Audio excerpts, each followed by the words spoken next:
you are an entrepreneur, a professional, a speaker, or a coach, and although you've come a long way, it's time for you to take it to the next level.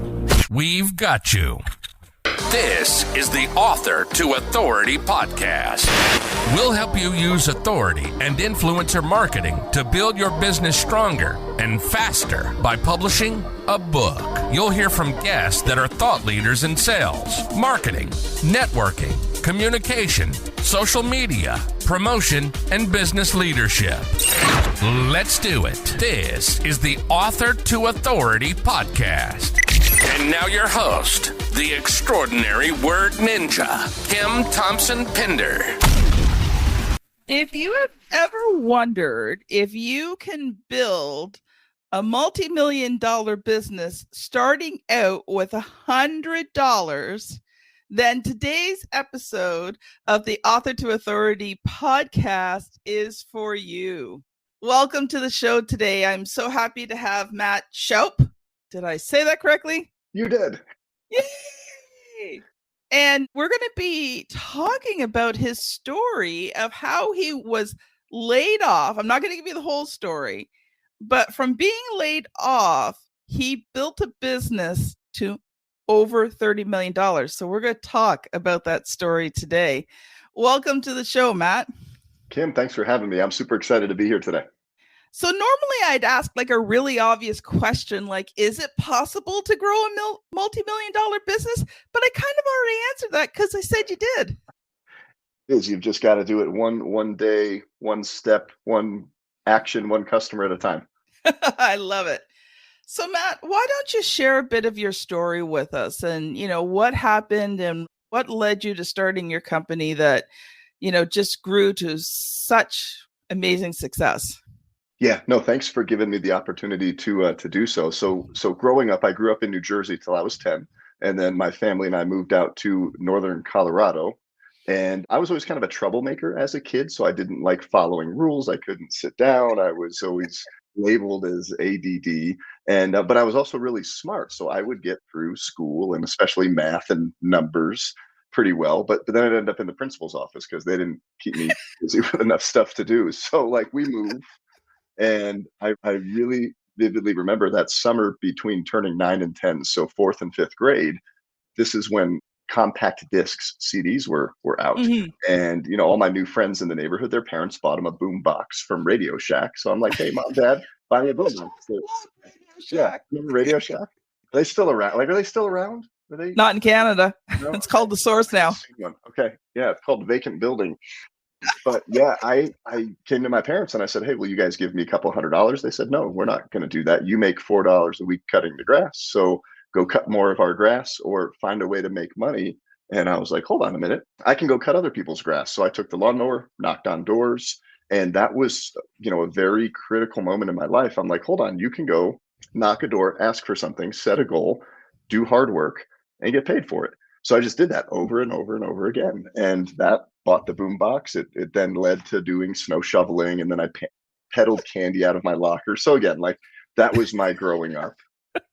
And I love that pedal candy out of your locker. I would have been a drug dealer. Yeah. They're like, give me the Reese's, give me the, so we had, kids come to the locker. I actually got in trouble for that though. So the school suspended me because I was competing with the school store without asking for permission. It somehow was not in the handbook. I don't know. But I'm an entrepreneur. I'm a marketing, I'm a sales guy. I love people. I love the chase and the hustle, per se. So that led me into just working some hourly jobs. I was always working. I was getting through school as quick as I could so I could go work and make money. I think I developed kind of an unhealthy relationship with money because it gave me so much certainty and confidence in myself that I really built a lot of that confidence on that, which kind of plays out later in life. But, I basically find myself in a college 8 a.m. biology class. I get recruited by a college painting company one morning. They came in, talked about a summer internship, and they're like, hey, what are you going to do this summer? Are you going to work at a shoe store? Are you going to deliver pizzas? And I'm like, yep, been there, done that, probably. What do you have going on? And they said, well, you can learn about marketing, sales, entrepreneurship. They're just checking off all the lights are going off, in my brain. And a couple months later, I'm working with them. So I worked through college learning about the painting business and made a bunch of money, spent way more than I made. And I said, this was a cool college gig. I'm not going to keep doing this. I'm going to go find something else to do. And I jumped into the mortgage business back in 2004, 2005, and just absolutely Mhm. hated it. Really didn't enjoy it. And I'm working at a bank. It's March 2005. Totally hate life, hate the job, being told what to do every day. And a new bank president, they bring this new guy in and he starts cleaning house. He's like firing everybody, pulls me in and he says, "Hey, go get all your stuff, put it in a box, get out, you're fired." And like that was standing in a parking lot. I had 6 figures of debt, $100 left to my name. I'm 22, 23 at the time, recently married. And like the world was in front of me. I could go do whatever I wanted, but I also needed to figure it out pretty quick because I'm supporting my new wife and had to figure it out. So that was the birth, that was the launch of M&D Painting. Wow. You said you started in 2005. I was waiting to hear like 2008, 2009 recession hit and you lost your job. That's what I was waiting. That's what I thought you were going to say to me. If I would have loved mortgage and stayed in mortgage, I'm sure that whole era would have hit pretty hard, because I think it did hit a lot of people there too. So I was actually glad I got out of it. And that recession for us, we were still on an upward growth trajectory in business. So I mean, we actually saw a lot of people staying in their homes, and it didn't affect us as it did affect some other people, which was a great thing. So what made you decide to start the painting company and talk about those first couple of years? Yeah, I would, I would lie, right, and say a real sexy story of like, I just dreamed of being this, painter, and I didn't. It's all I knew how to do, right? And I was really upset. I was really angry. I got fired by this dude in a tie, and I'm like, I'm going to go prove him wrong. I'm going to become a millionaire. Because right after he fired me, he's like, maybe you should go do that painting thing, and he kind of cinched up the tie. He was real condescending. And I mean, I literally am standing in that parking lot, and all I know how to do from growing up is knock on doors, to cut grass, shovel snow. And I'm not going to cut grass. There's no snow, not going to peddle candy. And I just had been done with 4 years of painting. And I'm like, you know what? At first, Kim, it was just going to hold us over. I came home and I told Emily, hey, I got let go. She was very supportive. She said, hey, what are we going to do? I told her what we're going to do. And then I went out. But I thought we would, for 9-10 months, just through that season, make some money to just float by, and then figure out what I wanted to be when I grew up. And then we got to the end of that year and we raked in like $500,000 worth of top line in business, which was a great top line. It was very profitable. And I said to Emily, I'm like, hey babe, let's take this thing, let's keep it going, and let's get it growing. And it was really at that point, it was after we made it through a season, because I just started driving forward. I didn't really look back. And I said, we can actually build a business here. So you reached a level that most people barely ever reach in their business. How did you manage to do that in such a short space of time? Like, what was your sales process like? Yeah, I tell people that I had 4 years of JV experience, right? My son right now, he's playing JV football, getting ready for varsity. And I just didn't drop into this painting business not knowing anything. I had 4 years of understanding sales, converting prospects, things like that. And the college painting model was very much knock on doors and turn it into business. So, my sales model was very regimented, very trackable.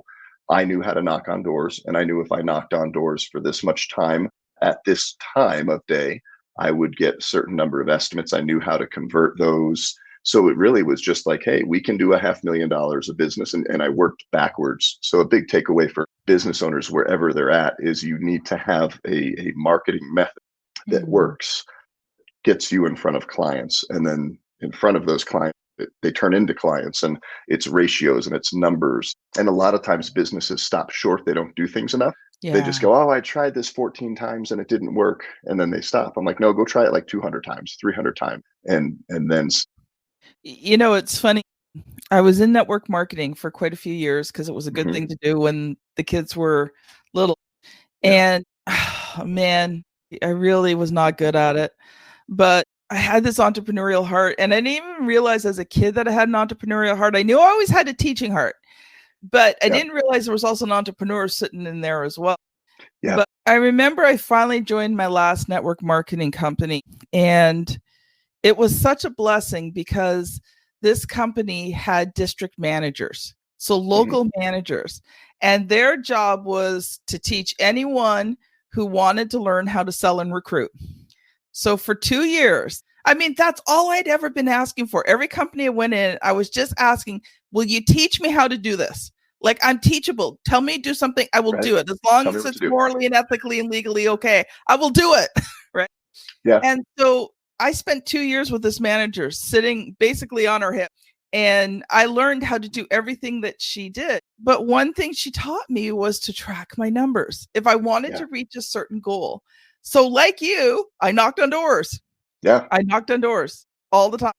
And I learned how to knock on doors. I learned how to talk to people. And I learned how to track my numbers.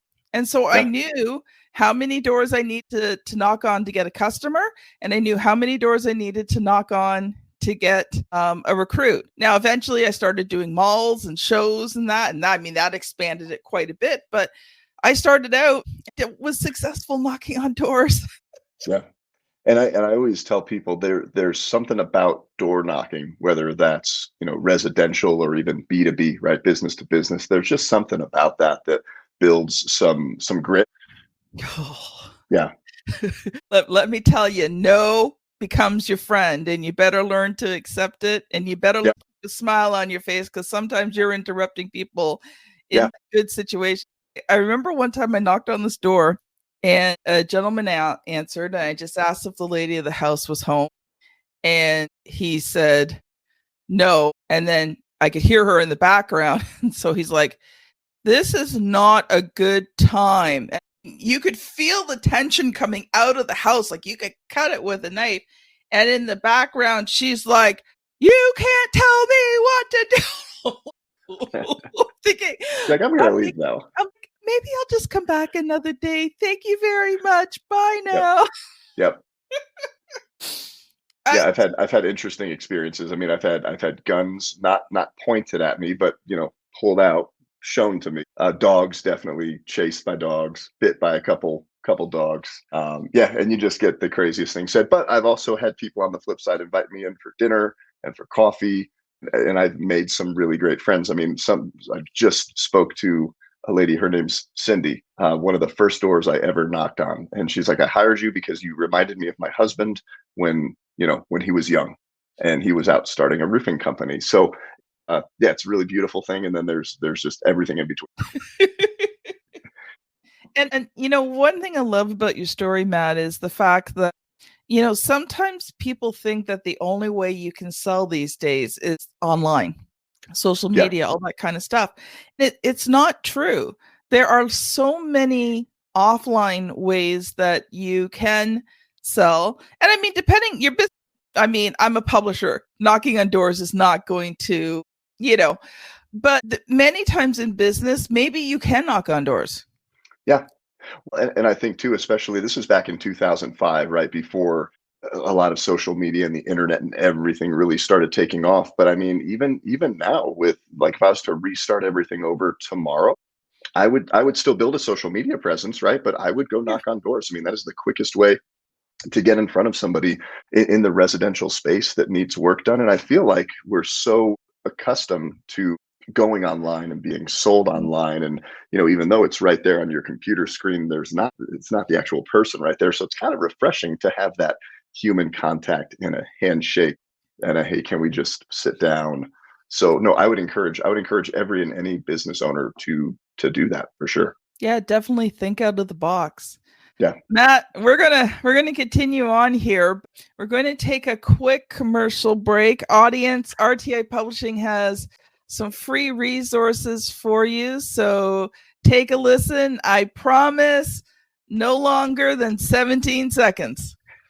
One of the keys to becoming an author is hiring the right publisher. It's the difference between having a book that converts readers into clients and one that sits unused on a shelf. Check out 7 questions to ask before hiring a publisher. Get it free at authortoauthority.com/publisher. Welcome back, Matt. I love that. I loved your story. Let's continue it here. So, you had that first period of time, you had that success. What happened after that? Yeah, so it was really interesting. I've always loved the marketing and the sale. People laugh at me, but I've never been good at painting. I have a really great friend. He was actually just on our podcast. He was working for me as an independent contractor, here small jobs here and there. And he goes, I always hated you, man. I wanted to smack you around because you never knew how to paint. And we're still friends. He's like, I don't know how we're still friends today, but that was easy for me to let go of just because I was never good at it. So when you get to this point in the business, you're a solopreneur, right? So it's just you're doing everything and you can only do so much. You're really limited. You're just exchanging your time for money. Hopefully it's more money than what you were making at your other job. Hopefully you're enjoying it more.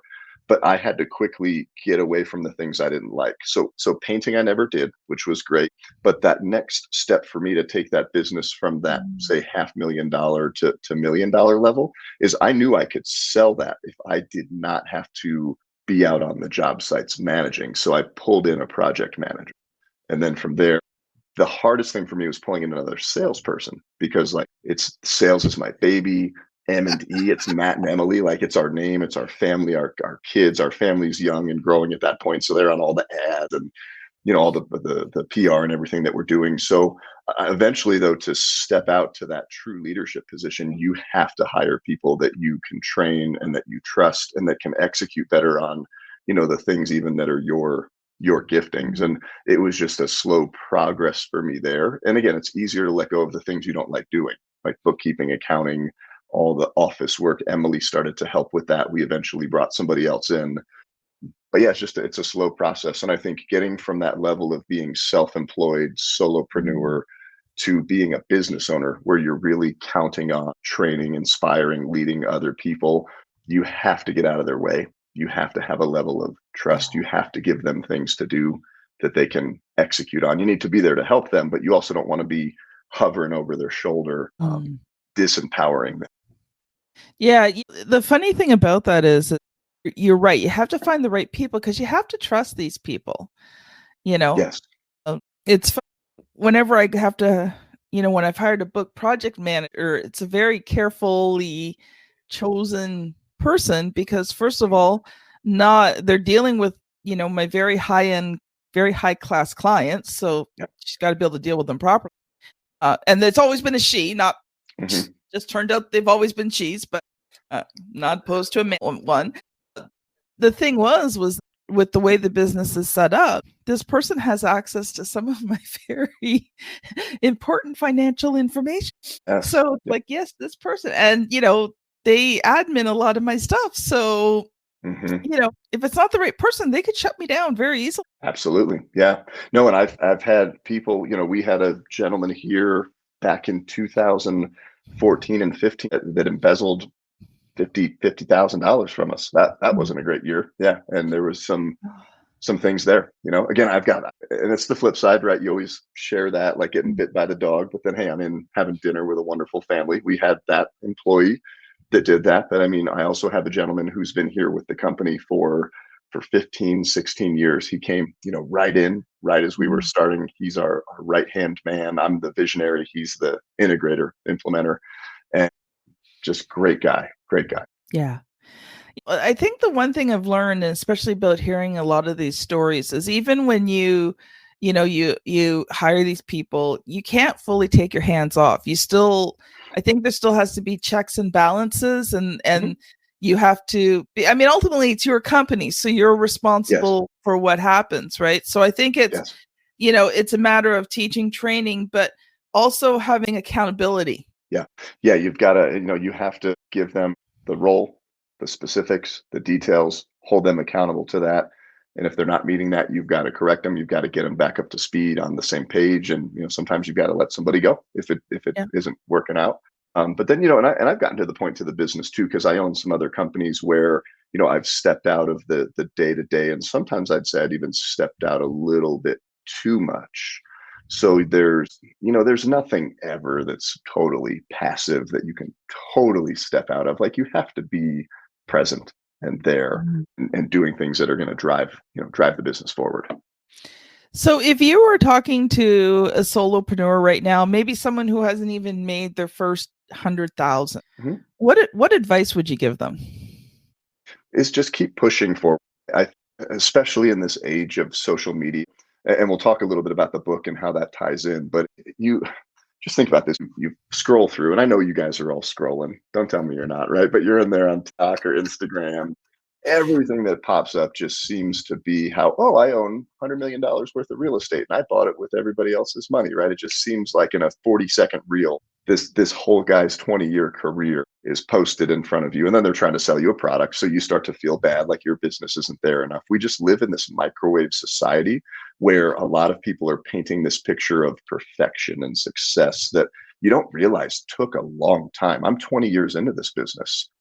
We're actually facing some struggles and challenges in our business right now with increasing costs and declining margins and things like that. So it's like, it's not always, the road to success is not always like this, right? Or I'm going this way. Hold on. Which way am I on the screen? But it's one Up, down, left, right, all around. So just again, remember why you're doing the business you're doing. Remember why you're getting up every day, why you're doing this. That's so important. If you lose track of that, when it gets hard, I see a lot of people quit. So remember the why and find and search out other people, mentors, coaches that have been where you want to be, and they can help. Sometimes it's just hard to get out of your own way and get out of yourself, right? So just having people that can call you out, say, you just need to do this, or, stop doing this or start doing this, whatever that is. And appreciate the small wins. I think as I've been discouraged as a business owner, I'll be harder on myself many times than a lot of people are ever hard on me. Somebody can say something about me, I'll brush it off, right? But then I'll go sit in my closet and beat myself up and cry for 30 minutes about something. Like, you can sometimes be your own worst enemy, but your brain cannot process appreciation, gratitude, love, thankfulness at the same time that you have anxiety, fear, scarcity. So it's what you focus on. Like, they literally happen in the same place in the brain. So making sure that you're starting your day and continuing your day with just constant appreciation and thankfulness and gratitude for where you're at. And it just takes time. Like anything good takes a decade. Love it. Yeah, I'm 8 years in. So, this year has been such a year of transformation in the business. And, it's funny. I came out of 2019. To be honest, I had nothing left. Like, it had been a really bad year, not only for me, but for some of my major employees. Just so much. And came to December, I had to run the business and I couldn't sell because I was trying to keep. And came down to December, I had just enough money to pay my employees and give them a small Christmas bonus, and there was nothing left in the bank account. Yeah. And I had no business coming in either. Yeah. Like, I had nothing. Been there. Yeah. Now, thankfully, my husband had a job. So we weren't going to be living out on the streets. I came into 2020 and it was really funny. I hit about November, beginning of December. I mean, I knew things were bad and I was just like, God, I don't know if I can keep doing this. Mm-hmm. And he just kept saying to me, Kim, just have hope. 2020 is going to be better. Yeah. And I was like, okay, that's going to be my word of the year is hope, right? Yeah. Came into 2020. I knew for me that about a 90-day sales cycle. So, if I started lead gen in January, I'd start to see some results in March. Okay. Yes. That's fine. Hit the grindstone, took a break over Christmas, joined my family, just put everything away, hit the grindstone beginning of January. March 2020 hits. Yes. Now, for most people, it was disastrous.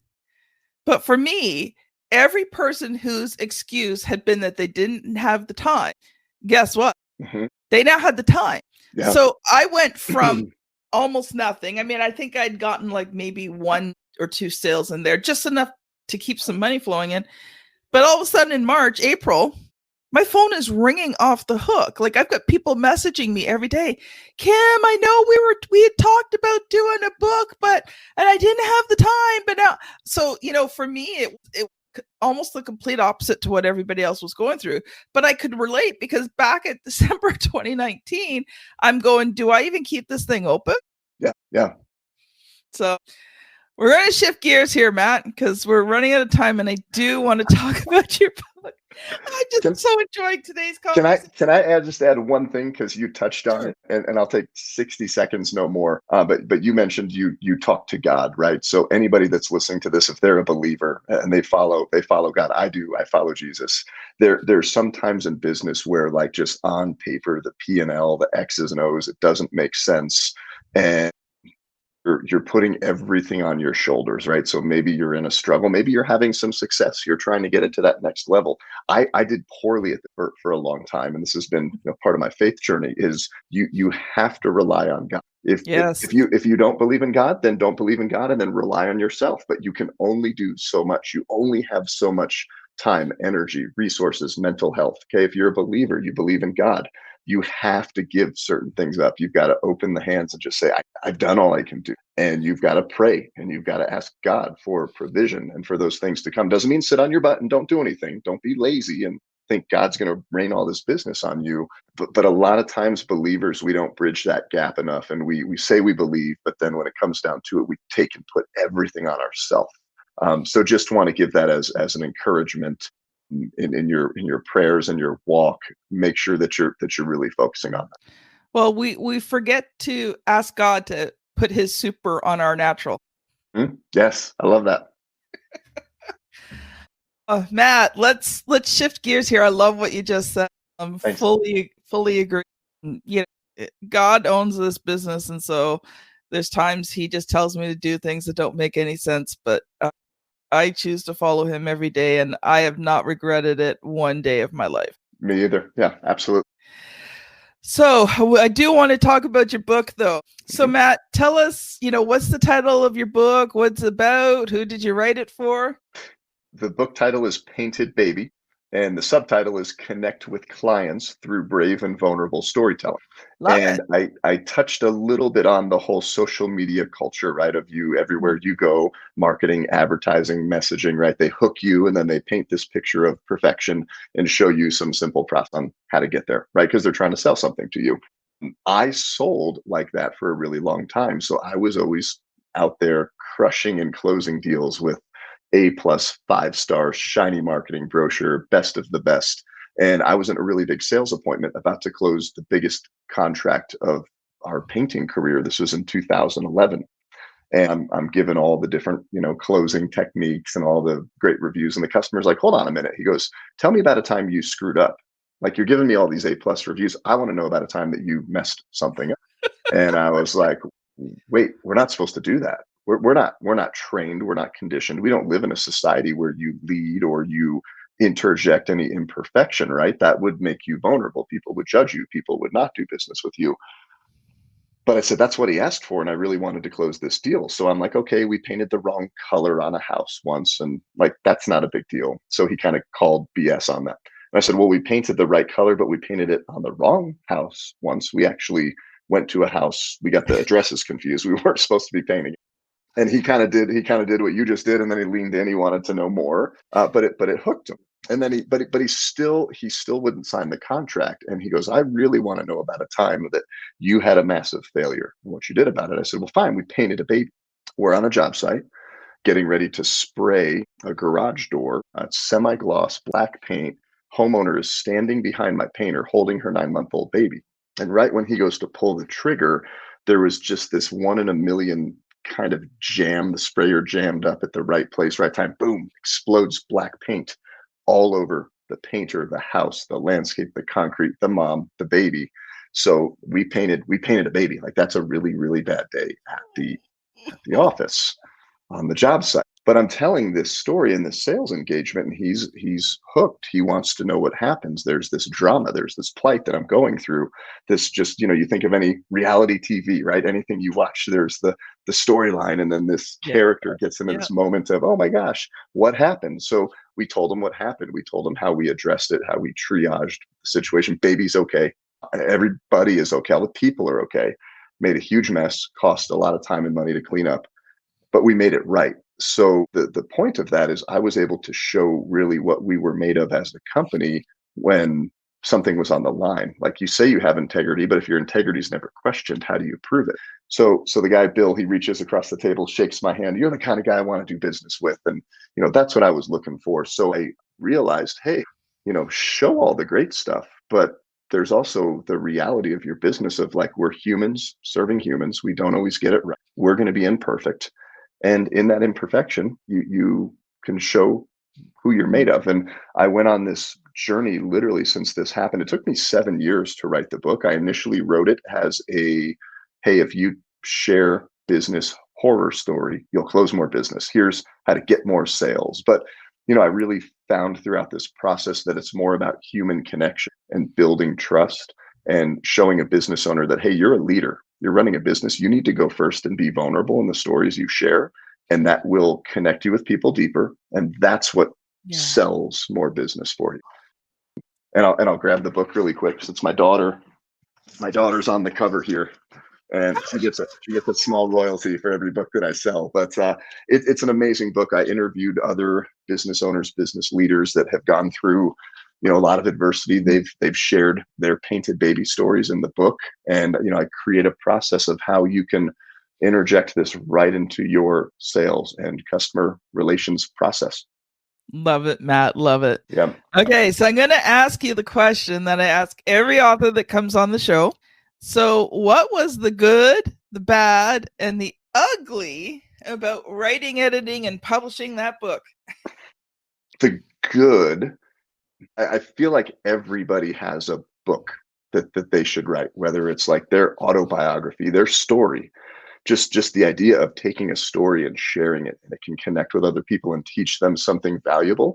I think like any book, we get so tied up on book sales and all this stuff, right? Like, this brings value to people's lives more so than I thought. A lot of Christian businessmen are attracted to me and my story. So that's kind of a sub niche of just overall business owners and leaders that I serve. And they're like, Matt, this is great. It helps me with sales, but this book really helped me get vulnerable about some stuff that I'm going through in my relationships. So this book really transcended business for me. And I thought that was amazing. The bad, it's funny. I started it in 2015, and sometimes I go, I should have finished this sooner. I don't think that's bad. I think it was a better book because of it. I got to think back about like bad and ugly per se, because I think I'm a very glasses half full person. One thing I'll say, anybody that's going to write a book though, and you will go through this, and maybe this is the ugly or just something to really know that you're going to face, is I would write something, right? And then I'm proofing it, and I'm like, what is this garbage that I just wrote? I don't know if you have this or your clients have this. You're like, did I write this? And you'll be so good in your brain. And maybe it's still good, but it is this emotional roller coaster, because like you're opening up your soul, and maybe you're writing more of an informative, it's process and it doesn't have story, but like this was a very personal book for me. But I think just for any author, you're going to get to points where you're like, that part's awesome. Chapter 2 killed it. And then you roll in the same 5 minutes, you're in chapter 3, like, what is this? And it's just an emotional process, right? So go through that process, understand it may take longer than you take, or longer than you think it's going to take. And that's totally okay. Yeah. But yeah, again, I wouldn't say that there's anything bad about it. I like your outlook. The funny thing is, Matt, in every client I've worked with, my own books, like you said, there's the chapter that you love. Mm-hmm. There's also going to be the chapter that you hate. And no matter how much you work on that thing, you just cannot get it quite the way you want it to. And you accept it. You just accept it. Okay, this is not my best chapter, but it needs to be here for the book to make sense. And I'm just going to let this thing go. Well, and there's certain parts of the book too, I would say, just like certain parts of the book where, hey, this is great, but it doesn't make sense here in this book at this time. So you'll sometimes, as you're writing a book, like you'll have a whole nother book that kind of comes out of that and gets part. I'd also say not everybody's going to love your book. Yeah. Every client I work with, we go through this, and I have 2 words for them. I just look at them because they're like, oh, maybe we need to add this. No, I look at them, I go, book 2. Yes. Yeah. And then they go, but, book 2. Book 2. And then, sorry, go ahead. I was going to say, Matt, we are out of time. We I are. would love to continue this conversation. It's supposed to be about 30 minutes. I'll go to 35. Okay. Well, thank you. I Thanks for think giving me the I extra. could probably just really go. But Matt, I would love for you to just take a moment, give a final thought, and, let people know if you have anything free to give away or how they can connect with you. Yeah. So a couple of big things is if you go to mattshoup.com, I have a free tools, free resources button, and you can jump on there. I'll send a bunch of leadership tools, a couple of chapters to both of my books and some workbooks. And big thing I'm working on for next year is I am taking a group of faith-based fathers and their sons over to Spain to do a father-son hike on the Camino. So that's a big passion project that I've got coming up for next year. And yeah, you can get to know me and meet me on the website there. Awesome. Thanks so much, Matt. If you have enjoyed today's episode, I highly recommend that you scan back to episode 438, How to Rebuild Your Business When Life Throws You Curveballs, with my dear friend, Mia Tor. If you've listened to this and you're like, oh yeah, I'm there. That it's a wonderful episode. If you're on YouTube, you will see the thumbnail somewhere here on the screen, because I never know where it gets put, because it's my daughter who does it, and I think she changes it every once in a while. And if you're on your podcast app, just scan on back episode 438. Thank you so much for listening today. You are a blessing to me and my guests. Have a great day, and we will see you on the very next episode. Bye now. You've been listening to the Author to Authority podcast. The extraordinary word ninja, Kim Thompson-Pinder, has helped over 200 entrepreneurs, professionals, speakers, and coaches write and publish their books that have become incredible marketing tools for their business. And many of those have gone on to become Amazon best-selling authors and have used their books to land high-level clients and get on big stages. We hope you've enjoyed the show. Make sure to like, rate, and review. And we'll be back soon. But in the meantime, hit the website at www.authortoauthoritypodcast.com. See you next time.